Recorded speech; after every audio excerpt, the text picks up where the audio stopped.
Hi there. I just want to do a little talk, and I think I want to talk about counterintelligence. As you can see, I've got my counterintelligence top on. That arrived today, so I think it's appropriate to talk about it. Now, first of all, I want to start off by saying, as I say when I talk about counterintelligence, how it's a long-range goal. It's not something that you plan for, 2 o'clock tomorrow in the afternoon. It's something that is planned long in advance. For example, a counterintelligence operation that's planned in 1899 could take all the way till year 2000 to implement, because what you're doing is you're basically feeding. Counterintelligence is all about feeding perceptions, and perception takes time to build. So you've got to get person to this stage, then you've got to have another counterintelligence operation for that stage, and so on. And it's a long thing. But if you're willing to wait, as the system is and was, then it can be very, very effective. Counterintelligence. It can get the masses thinking and feeling and perceiving things just as you plan it. If you're willing to wait, it's very, very effective.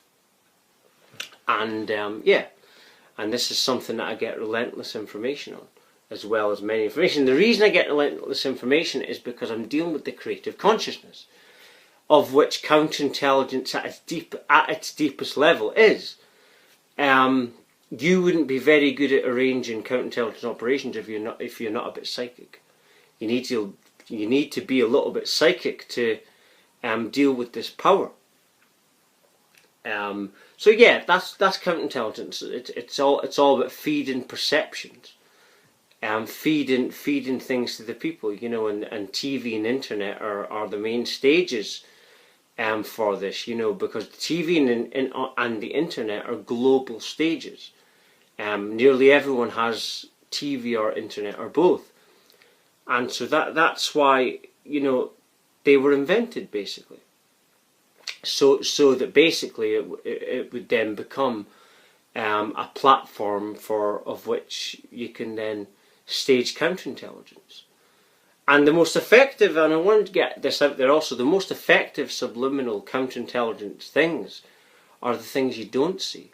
For example, in movies, you see it all the time in films. I notice it because I'm awakened. Someone that isn't awakened, who hasn't had this experience of awakening, would not notice. And so they're just sitting back watching anything on the television. And the thing is, like I say, it's the things that you don't notice. So when you're watching a movie and you're not awake, basically these little things, these little subliminal messages that you're not paying attention to are getting to you, are basically going right into your subconscious. It's the things that you don't pay attention to or you don't notice that affects you. And counterintelligence is like a television, for example, full of all these different things. And when you're awakened, you notice them, and you're like, oh my God, I can't believe that's there. That's how it is when you awaken. The thing is, it's like, oh my God, how is that there? How are people not seeing this? But it's because you've been trained to be asleep and to not notice these things. That's how you've been programmed. The whole point of the counterintelligence was to basically get you away from your divinity. Your divinity, which is your natural state. Your natural state is a state of abundance, infinite abundance. But if counterintelligence, as it's been done correctly, it has been done correctly, it will get you away from this. So you won't be light on your feet anymore. You won't be like a child anymore. Your natural state is like a child. Genius, divine level of intelligence. What many people think of intelligence isn't intelligence at all. Many people think what intelligence is someone who reads a book a day, someone who gets nearly all the answers right in quizzes, or someone who does very well in university, or all of the things I've just mentioned. But all that means is that they're very good at repeating things. nothing to do with intelligence. You know, these people would never ever work out counterintelligence and would never ever work out reality itself, because they've been programmed. And this is why you get TV programs about quizzes and trying to get the public to believe that this is what intelligence is, when all they're doing is repeating. It's pretty easy when you think about it. It's very easy to just repeat something.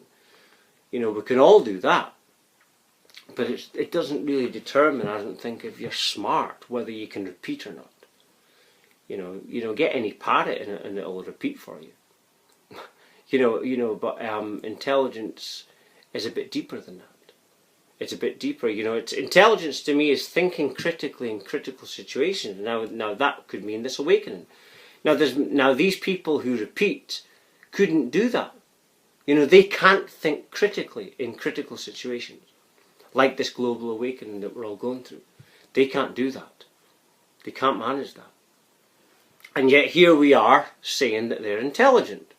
So, you know, this awakening, as well as me talking about counterintelligence, is about getting people to understand what intelligence actually is.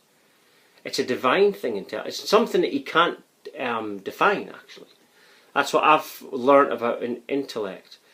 It's something that you can't pin down. You can't actually pin this thing down. It's something that is very, very divine. You know, it's to me, it's the creative consciousness. It's this power I'm dealing with. It's this power that you deal with when you have a spiritual awakening. That is amazing. This is what intelligence is to me.